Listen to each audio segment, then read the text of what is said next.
Hey guys, History Man here, coming to you once again from the basement of my home in West Virginia with a new update for the layout, and that is I have found someone to help me build the benchwork. Yes, finally, I know it took a while to do so. It's just been really tough trying to find someone who can help do the work, but thankfully I found one, and it's actually someone else here on YouTube, Sean of Sean's Station. I will link his YouTube channel down below. Sean, if you're watching this, thank you so much for taking the time to come out and meet with me. It was a really great time getting to know you, and I'm really looking forward to seeing how this turns out. I'm really looking forward to this project. I think it's going to be great. So I am now on the far left side of the basement, and as you can see here, we've got loads of blue painter's tape. That is Sean's handiwork, because we decided he wanted to come out and just sort of map out the general layout, the general outline of the table, mainly to make sure that we get all the materials that we needed. So if you guys remember from my last video where I went over the plan of the layout, it's essentially going to be one big dog bone where we have a 10 foot wide from the wall to here, and then it'll be 6 foot wide here from the wall to the rough line of this corner right here.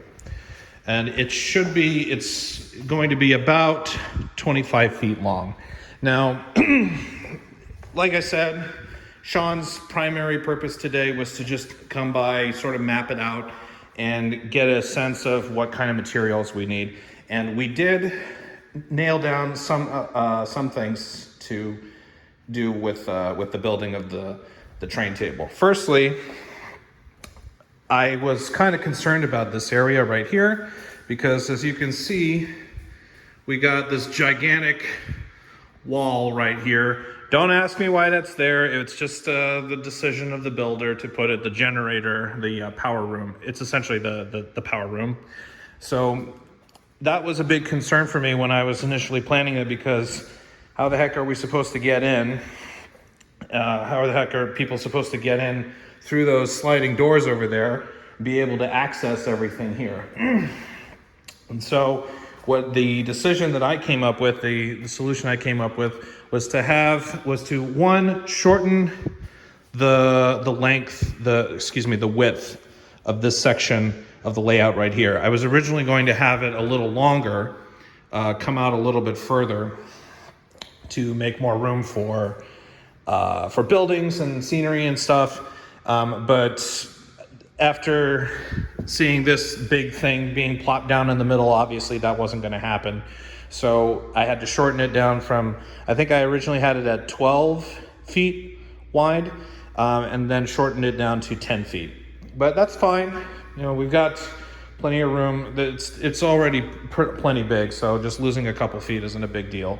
But obviously, like I said, the main problem that I faced was having people coming in through these sliding doors here and being able to access the train layout from here without the layout causing people, causing people to kind of mosey on around behind the wall over there and over to the far side. That's not very good.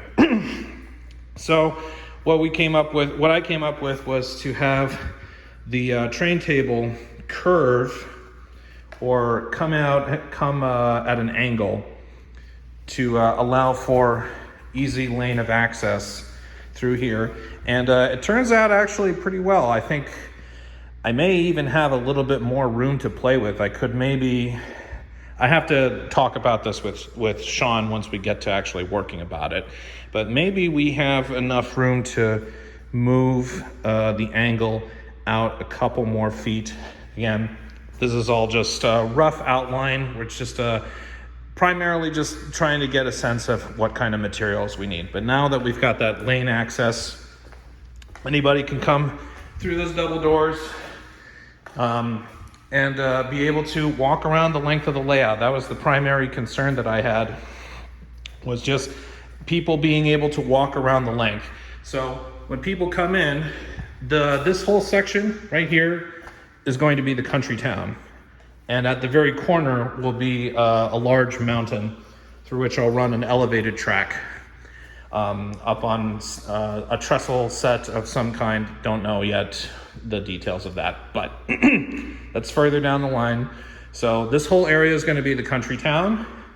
The track, I'm using a fast track on 072. It will curve around and then come out towards the center section, which is right here. This is going to be roughly where the roundhouse and the yard and all the accessories are going to be. I'm actually really glad that it's looking like this. I was kind of afraid that I wouldn't have enough room to put all that down, but it looks like that it looks like it's actually going to work out. Now, originally, I was going to have the control panel right in the middle where the roundhouse and turntable were going to be, but obviously we've got this to contend with. So instead, the control panel, all of the switches, transformers, etc., are going to be right here along the curve. But that's fine. Ultimately, a lot of this is very flexible. And then after we leave the country town and come out past the roundhouse and the yard, we will come to the city area right here. This is going, as you can see, it's a bit shorter in length. And as a matter of fact, I'm thinking to myself that maybe we can afford to extend it a little bit outward. Again, have to talk about it with Sean and a couple other people to make sure that this is fine and that it's not going to interfere with anything. But I don't think it will.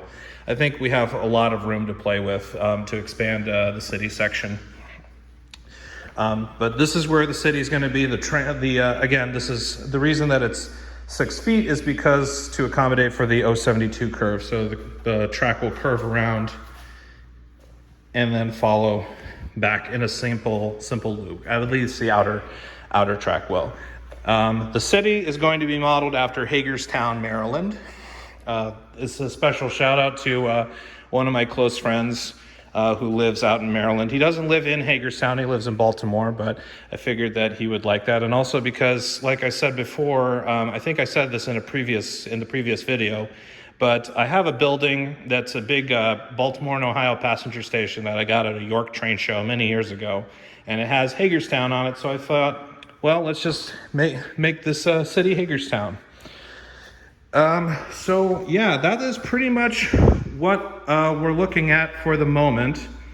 The next thing that has to happen is for myself and my mother to go out to the local lumber yard and get the materials necessary to start work. It's mainly 4x8 sheets of plywood, along with a lot of 2x4s and table legs and so forth. And by the way, the height of this entire table is going to be about 36 inches, so roughly countertop height, which I think will work fine.